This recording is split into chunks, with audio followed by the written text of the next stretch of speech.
Radio Fynbos se program Gesondheidsake is dan nou op die lig en ons gesels met Suster Solies Kuil van Fynbos Apteek, die apteek wat vir ons as familie soveel beteken en wat die pad saam met ons loop ook as pasiënte.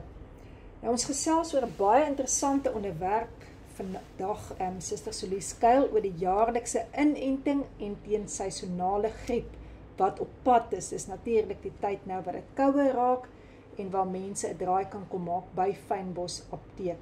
So Suster Solies, vertel vir ons bietjie die griep, hoe dit aangespreek word, gee ons bietjie meer inligting van dit asseblief. Ok, baie dankie vir die voorreg, Leonie, en ja, weer eens, dit is die tyd van die seisonale griep wat op pad is, en griep word ook aangespreek as influenza, of as in Engels natuurlik maar die flu. Griep is 'n aansteeklike virus, dis nie 'n bakterie nie, dis 'n virusinfeksie, wat dan ook die respiratoriese stelsel aantas, wat dan nou insluit jou keel, jou neus en jou longe.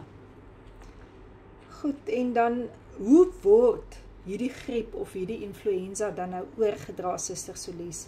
Ok, Leonie, dit is 'n goeie vraag. Die virus word deur die lug oorgedra wanneer 'n virus geïnfekteerde persoon wat reeds die virus het, nies, praat of hoes.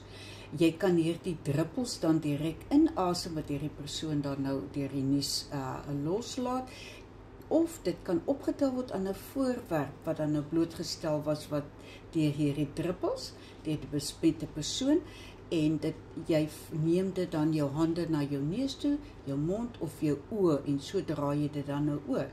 Meeste van die mense wat deur die virus besmet is, raak aansteeklik eintlik so 'n dag of 2 voor die aankoms van die griep simptome. Dit bly dan so vir 5 tot 7 dae aansteeklik totdat die simptome dan verdwyn. Mense met 'n swakker immuunstelsel en dan natuurlik kinders wat vir 'n lange tyd bly dan vir 'n langer tydperk aansteeklik. Nou, wat sal dan tekens of simptome wees van so griep waarvoor die mense kan uitkyk? Ok, daar's 'n paar algemene tekens en simptome. Gewoonlik begin dit met 'n lyfseer. Hulle kan koors hê wat selfs die koue rillings kan veroorsaak, 'n geblokte neus of tot 'n loopneus. Hoofpyn kan ondervind word, 'n aanhoudende droë hoesie, keelseer, oorpyn. Hulle kan selfs kort van asem voel, kroniese moegheid, lusteloosheid, en dan in erge simptome kan dalk by kinders met diarree en braaking waargeneem word. Nou, ander komplikasies wat kan ontstaan as gevolg van griep, veral by volwassenes met 'n ekstra ander kroniese siekte, wat sal dan sulke siektes wees? Ok, die kronies impede persoon sal baie keer oorgaan na longontsteking. Hulle kan hartprobleme hê, bronchitis, reeds bestaande asma kan ontvlam, en dan natuurlik oorinfeksies. Hierdie simptome is natuurlik en komplikasies by die persoon wat alreeds immuunsuppress is of aan een of ander kroniese siekte ly. Hierdie simptome kan voorkom. Suster Solies, mense wonder altyd wie gaan die hoë risikogevalle wees dan om griep te kry? Wel, dan sonder ons uiteindelik die volwassene, ouer of 65, want dis hier wat gewoonlik jou komplikasies voorkom. Jou kinders tussen 6 maande en 5 jaar as gevolg van die immuniteit wat hulle selfs nog nie opgebou word nie. En dis hoekom dit ook belangrik is dat 'n mens hierdie kindertjies se vaksin stelsel, op tyd en met tyd hulle gevaksineer kry. Mense met 'n swak immuunstelsel, soos ek reeds genoem het, swanger vrouens en diegene tot op 2 weke voor geboorte, hulle is dan ook gevalle wat die griep kan kry. Ouertehuise inwoners en diegene in 'n langtermyn versorgfasiliteite, mense wat aan ander kroniese siektes ly, soos ek genoem het, wat dan nou die hart, die lewer, die nier, asma en diabetes insluit, persone met 'n vetsug en 'n hoë massa-indeks, die BMI, gewoonlik bokant jou 40%, en dan ook jou mediese gesondheidswerkers is groot risikogevalle, want hulle word so blootgestel aan hierdie gevalle. En as dit sleg nou gebeur het wat ons wel die griep gekry het, hoe hanteer ons dit en wat doen ons om familielede te help om dit te voorkom?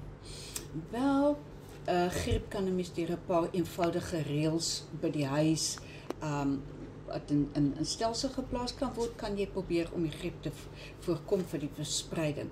En hierdie sluit dan nou in word betyds geïnent, omdat dit neem plus minus 2 tot 3 weke vir die liggaam om teenliggaampies, of ons noem dit ook die immuunrespons te ontwikkel. Bedek jou mond terwyl jy hoes of nies, doen dit in jou elmboog en nie jou hande nie. Was jou hande deeglik en gereeld met seep en water, en hou ook jou omgewing en oppervlakte skoon wat met ander gedeel word, want hierdie geïnfekteerde persoon gaan daaraan vat en jy gaan weer eens, dit werk so met inkopies, winkeltjies en so aan. Probeer maar voorkom om onnodiglik te tas en was maar jou hande. Nou ja, luisteraars, daar het julle regtig goeie inligting gekry en daardie hande was is so baie belangrik. Nou, hoe kan ek hierdie griep dan behandel, Suster Solis? Okay, dit is maar eintlik as jy begin voel asof jy dalk griep of selfs 'n verkoue het, beveel dokters maar eintlik aan vat 'n parasetamol. Jy moet baie vloeistowwe drink, oefening vermy, want mens vat soveel stremming net op jou hart en jou ander ledemate, en rus soveel as moontlik. Meer as jy 'n groot risikoprobleem ervaar, kan jy natuurlik maar die behandelende dokter raadpleeg en nie jou eie selfmedikasie doen nie. Ja, en ons is tog so lief om onsself te dokter. En dan beland ons nog regtig by die dokter. Nou, waarom is dit belangrik om dan 'n griep-entstof te kry? Okay, dit is die beste manier eintlik om jouself teen griep te beskerm. Die entstof bevat onaktiewe virale deeltjies wat jou liggaam dan leer om die virus te herken en dit te vernietig en sodoende dan 'n immuunrespons teen griep te ontwikkel. Dit self dit beteken dat selfs al sou jy siek word met griep, sal jou simptome nie so erg wees en sal jou liggaam vinniger herstel as sonder die inspuiting. Ja, Suster Solis, die hemisfere verskil dan. Wat is dan die interessante inligting rondom dit?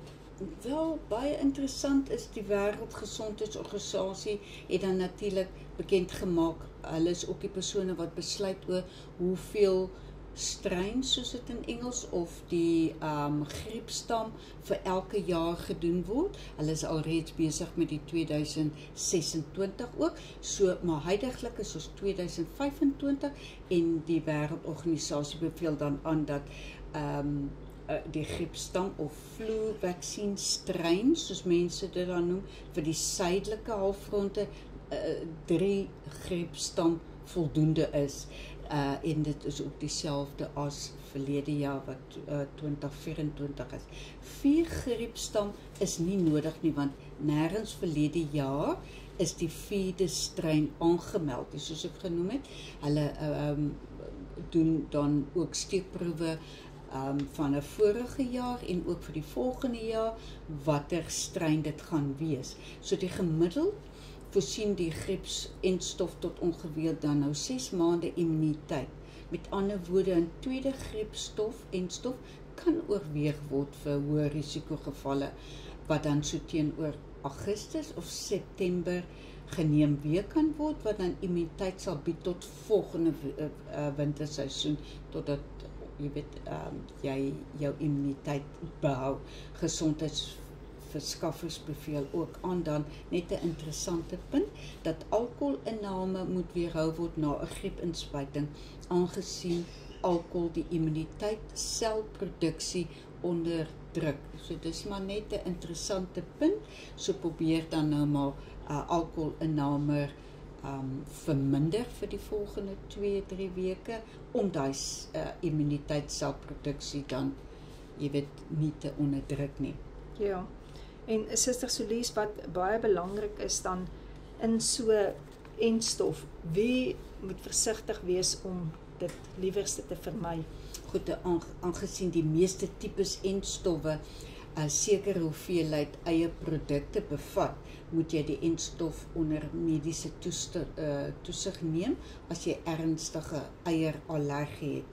En dan veral ook met mense wat reeds koors het, wat dalk tekens van die griep alreeds is, moet die entstof nie neem nie. Hy kan dit later in die maand of wanneer hy herstel het van sy simptome. Babas jonger as 6 maande, so ja, inenting kan wel by babas ouer as 6 maande begin word, maar met 'n kleiner dosering, is eintlik die helfte dosering as die volwassenes, en hulle herhaal dit dan na 4 weke weer dieselfde hoeveelheid. En dan ek praat namens Fynbos Apteek, se bestellings is reeds geplaas vir die entstof en is moontlik oor 'n 2-3 weke beskikbaar. As jy dalk graag die apteek wil skakel, wat Dr. Leonie dan ook op die program gaan plaas, ons telefoonnommer, kan u naam op 'n waglys sit, ek hou dit dan, ons skakel u terug, en dan dit sal gebeur sodra die inenting. So bestellings is in, dit is nog net nie beskikbaar nie, maar ons verwag dit binnekort om dit te ontvang. En luisteraars, ek het self gesien dat hier al 'n lys is van mense wat betyds hulle name opgegee het, wat Suster Solies hier neergeskryf het, en dan kan ons regmaak in hierdie tyd om te weet ons hoef nie hierdie vreeslike griep virus te dra nie. Ons kan ons betyds laat inent, en dit word dan gedoen by Fynbos Apteek, by ons baie vriendelike Suster Solies. Kyk, ons almal is mos nou maar bang vir 'n naald of 2, maar ek kan julle verseker, sy het so 'n mooi persoonlikheid en sy gee vir jou soveel gemaklikheid hier in haar kantoor, hier by die kliniek, dat jy jou kan regmaak, en die kinders hoef ook nie eens bang te wees vir Suster Solies nie. Julle het dan nou geluister na gesondheidsake, waar ek gesels het met Suster Solies van Fynbos Apteek. Baie dankie, en ek hoor graag van julle. Bel maar in en ek sit u naam op die waglys en kontak sodra dit beskikbaar is. Baie dankie.